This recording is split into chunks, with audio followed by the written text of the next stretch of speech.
Absolutely. Hey, whose idea was the crinkle cut fry? Because that was genius.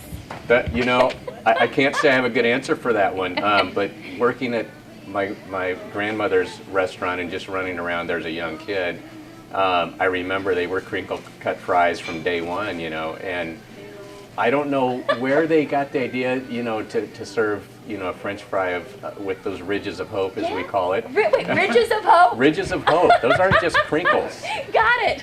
You got to romanticize the product a little bit. Thousands. For Temperature Tuesday, we sell. Temperature Tuesday. My son is obsessed with that and wonders, what if it's -4? Do you give him 4 pennies?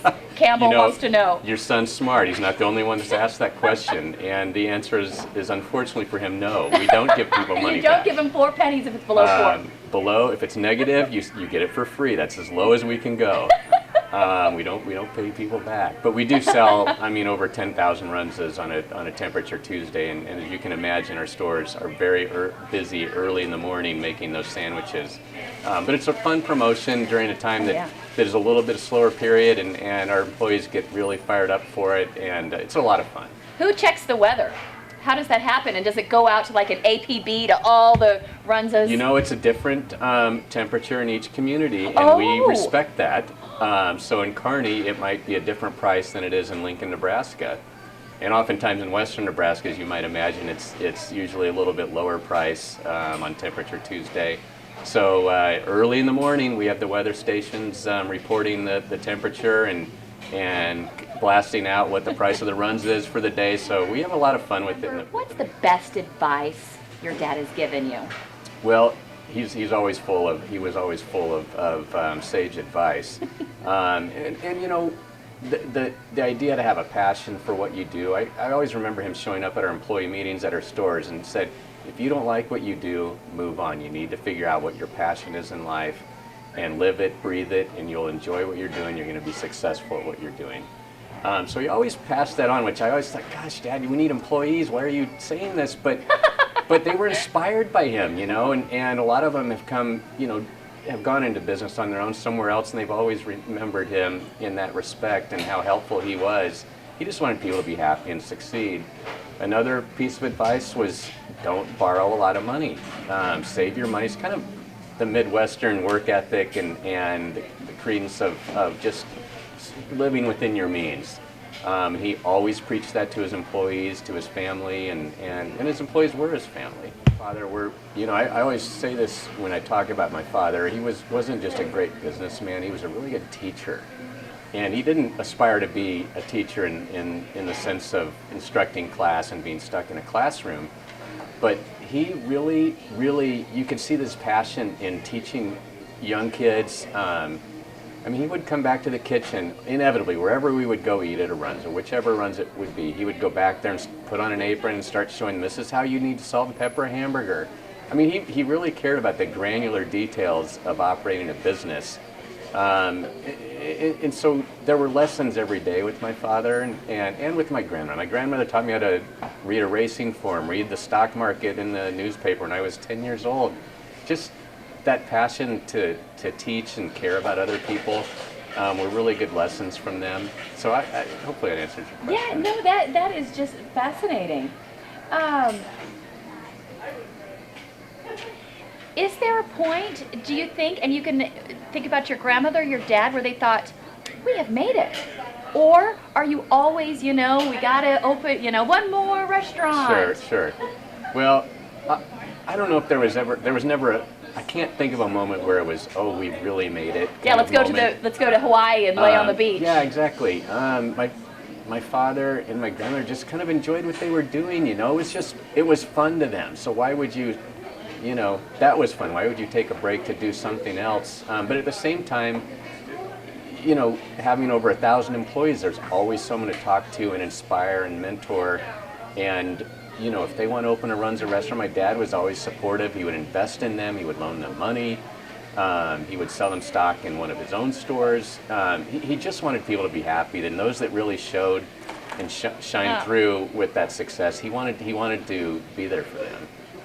That was wonderful. We had a fry. Yeah. Hey, we'll do a blooper outtake. Did the earth move? Now that we're taking, I don't want to eat our props or anything, But someone should. They're actually still kind of hot, or at least lukewarm. yeah. Crinkle fries from the beginning. I'm glad I asked the tough questions and found it out, because I really wanted to know. But 81 stores, and we have a couple more planned for this year, and we're continuing to grow, and that's what our employees want. They want to see growth and opportunities, and we plan on pursuing those.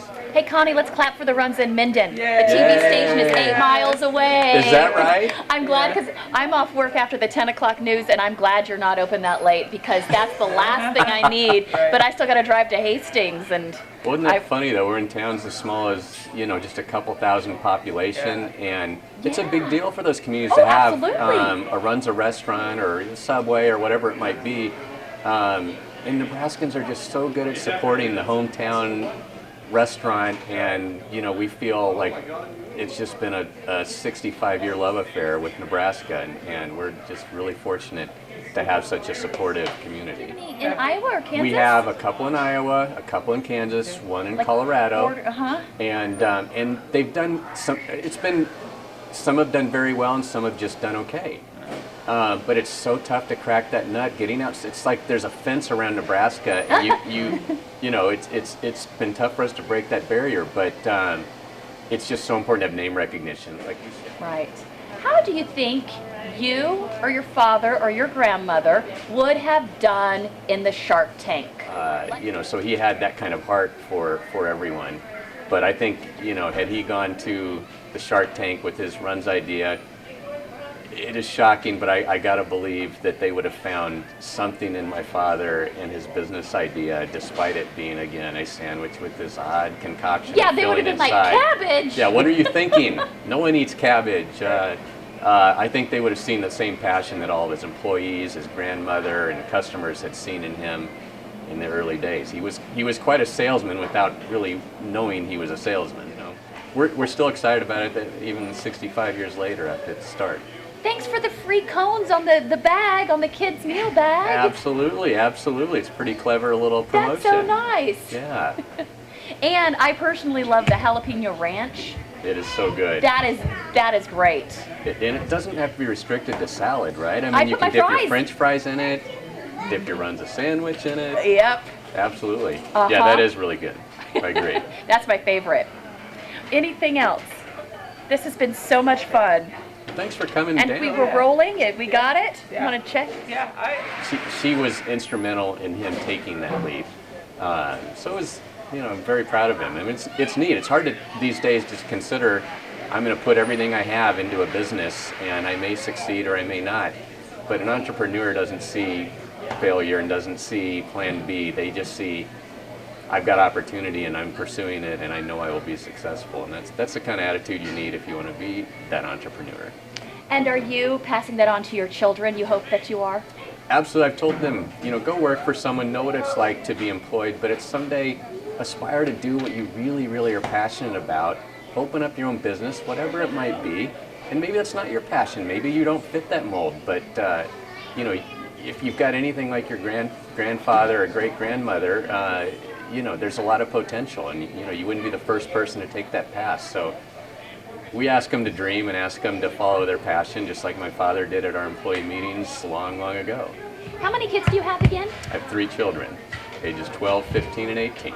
So maybe one of them. Maybe the they'll want to next be in the business. You never know. President.